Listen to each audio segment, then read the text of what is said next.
Last year, a therapist friend of mine did everything that you're supposed to find a word of the year, and none of the words were working. Each one that she tried just felt off, and the more she tried to force it, the more frustrated she got. She was really vulnerable and let me in on how stuck she was. So we got to work through it together, which changed everything for her and helped her finally settle on on a word that was dynamic and evolving for the entire year. So today, I'm going to teach you how to do this. But first, if you're new here, I'm Jenny Hughes. I'm a trauma psychologist and founder of the Brave Trauma Therapist Collective. If you've been around for a while, you'll see that my background is different. I'm filming from a different location today, and I'm so glad to be here with you. Now, I'm talking about this word of the year stuff because I do not do New Year's resolutions. I never have, I never will, because they just set you up for failure and they get left behind before it's even February. I started doing the word of the year practice a few years ago, saw it online, thought, okay, I'll try it. Let's see. Because it seemed like a decent alternative. And there is something to having a guide throughout the year, right? But this is a practice that's flexible and doesn't turn into a rule you punish yourself with, which is what I really liked. Quick check before I go on. If you do this practice and you already have your word of the year, drop it in the comments. If you've been thinking about it, trying to figure out what your word will be, and you've got some words in mind, but none of them seem to fit, just comment stuck and comment blank if nothing's coming up at all or you haven't even started. Okay. Before we go through my step-by-step process for this, I want you to know something about this story that I'm telling you about my dear friend. So, as she was searching for her word, she wasn't avoiding the process. She was very much engaged with it.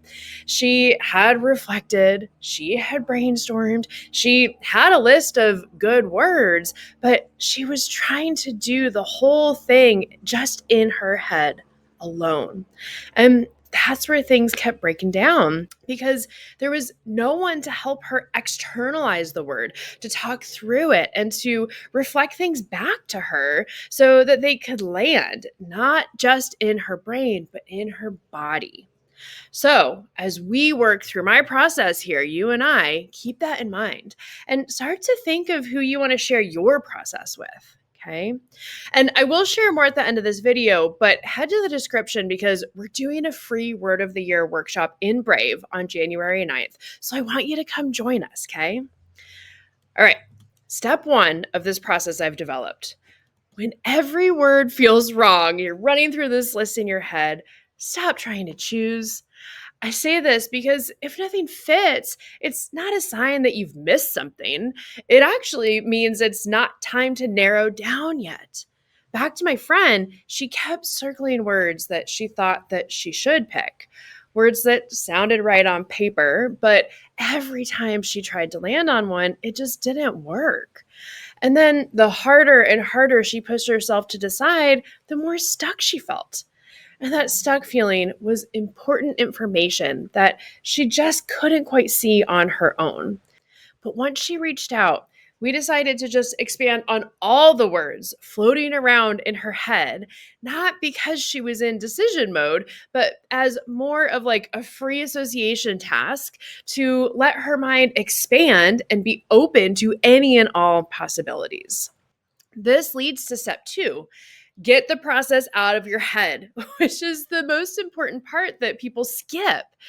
She had been trying to just internally debate her way into clarity. She was weighing words, analyzing meanings, asking herself which one made the most sense. And it wasn't until we just got to talk about it, when we talked it through together, that something shifted for her.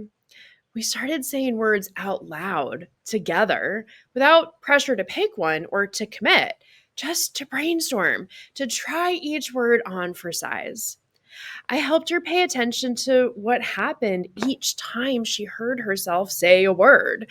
And that's when things finally started to shift a bit for her, which brings us to step three. Notice when the arguing stops. At some point in that conversation, she said the word aligned, and immediately that frustration dropped. There was no follow up explanation, no second guessing, no internal debate anymore. She didn't need to convince herself it was the right word. The back and forth just stopped, which is one of the clearest signs that a word fits. You don't have to argue yourself into it. And once she had the word, she of course wanted to know what to do with it, right? Don't we all? We want to know the exact next step to make sure that this is the perfect word for our new year. Spoiler alert, and step 4 of this process, a good word keeps working as things change all year long. So, for my friend, one of the reasons that the word aligned works so well for her isn't that it was rigid. What felt aligned at the beginning of the year was very different from what felt aligned later on. And the word still worked, no matter where she was in her year. It didn't lock her into a version of herself. It gave her a way to make choices that fit her life as it actually was, not how she thought it was supposed to be. I share this because if a word only works when things are calm or clear, it's not going to be very helpful when shit inevitably hits the fan. This step 4, it's not intended to get you stuck in a decision loop, though, okay? It really is a clarifying step. So once your brain and body have landed on this word, giving you that feedback that yes, this word fits, you then have this invitation to check in and try it on in some imaginary scenarios that might come up this year, both personally and professionally. And as you try out those scenarios with your word in mind, we come to step 5. Let the word be a decision filter. What do I mean by this? For my friend, anytime she referenced her word last year, it was often when she was overwhelmed or trying to make a decision. She would reach out to me and say something like, "Ugh, God, I'm so stuck. I'm going back and forth on X, Y, and Z decision." And then as we would talk through whatever the issue is, her clarity usually came when she realized which option or decision was most aligned for her in that moment. It was such a beautiful light bulb moment every single time. And it actually let her exhale and feel like, okay, I can move from here, which is exactly what a word of the year is meant to do. It supports you, but it doesn't demand anything from you. But I want you to remember, even with all these steps, even with reflection, she didn't get there on her own. The clarity came through the conversation that we had. It came through the relationship, which is how discernment works, right? We know that as trauma therapists. We get to support our clients through similar processes all the time, every single session.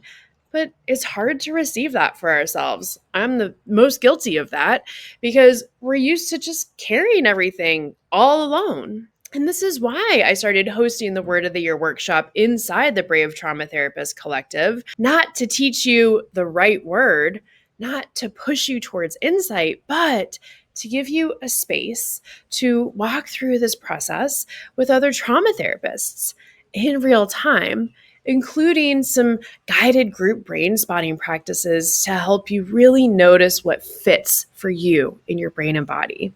The workshop's free. It's happening on Friday, January 9th, and it's open to all Brave members. So come join us. You can join us on the free or the paid tier. The paid tier is just $12 a month for full access to everything we offer. And the link to join is in the description below. Can't wait to welcome you and kick off the new year together.